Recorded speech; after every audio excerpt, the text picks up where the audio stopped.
It's easy to see that where his drive when it came to being a football coach and his ability to actually charge people up ahead of a game comes from. Just talk us through what the highlights were for you for this. Yeah, highlights is a good word for it, especially from an athletic football coach. Tim Walz was certainly up to the challenge. You know, he had to follow speakers like Oprah Winfrey, which is a hard act to follow, and many weren't sure if he was going to pull it off. But as you can see, he pulled it off rather well, given the fact that the crowd is pretty fired up. You know, this is a man that most of America had never heard of, and he spoke with passion and energy and excitement, just like he was revving up his football team for the first football game of the season. And he seemed to do it quite well. And his family was watching, and they were the only ones with tears in their eyes, excited to see their dad on stage. And he spoke about the excitement that he has for the future come November because of the values that he believes that he shares with the American voting public and why he believes that the American voters should vote for the ticket with Kamala Harris at the top. Now, we've got someone with us here. His name is Eric Ham. He's a political analyst. I want to bring him in to talk a little bit about what you just saw and whether or not it will convince the American voting public. How do you think Tim Walz did? Because he's relatively unknown. Did he deliver? Did he, introduce himself well to the American public?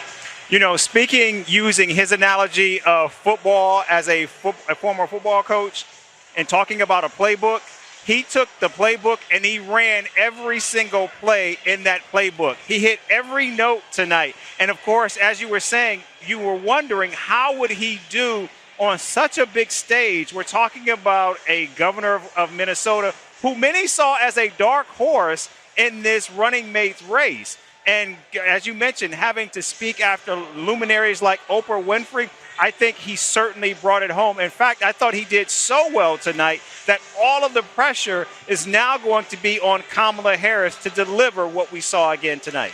It's interesting because he really had a couple of strong lines there when he was talking about guns. He did it in a way that nobody else has done that I've seen before. He was proud to say, look, I've been a gun owner, I am a gun owner, but I don't want them in the halls. Talk to us a little bit about that and how he walked that fine line.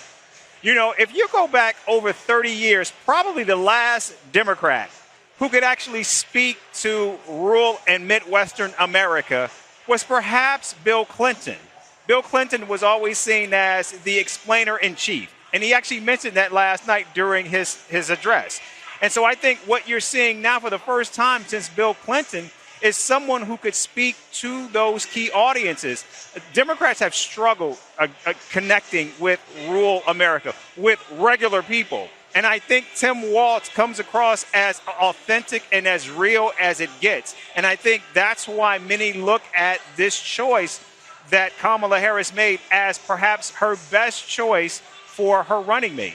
Is he sort of the guy that, as Oprah Winfrey, who preceded him, was talking about how she is an undecided type voter. She's a registered independent. She's the person who is going to decide this election, that very few, neither Democrat or Republican. Is Tim Walz reaching out to those people with that speech, and did he pull it off? The most important voter is perhaps the suburban woman vote. And I think tonight what we saw from Tim Walz is someone who is speaking directly to that suburban mom. And I think what we are seeing is someone who is going to connect with them in a real and tangible way. Because as he says, the school that he went to, no one went to Yale. And it's that audience that you have to be able to connect with. And Tim Walz showed tonight, not only can he connect with them, but he's one of them. All right, Eric, we're going to leave it there, political analyst. Thank you for talking to us here on Al Jazeera. I know you'll be joining us again. Thank you. Many times before November. All right. So it wasn't just Tim Walz who was speaking tonight. It was, of course, Oprah Winfrey and a whole lineup. But, of course, he was the headliner. And as Eric mentions, he did so well that it's now going to be a hard act for Kamala Harris to follow. But that's who will be watching. She was watching from her hotel room, we understand, in Chicago this evening. And, of course, her night comes on the final night of this convention on Thursday. Kimberly, thank you very much indeed. Kimberly Halkett talking to us from the convention venue there in Chicago. Make sure to subscribe to our channel to get the latest news from Al Jazeera.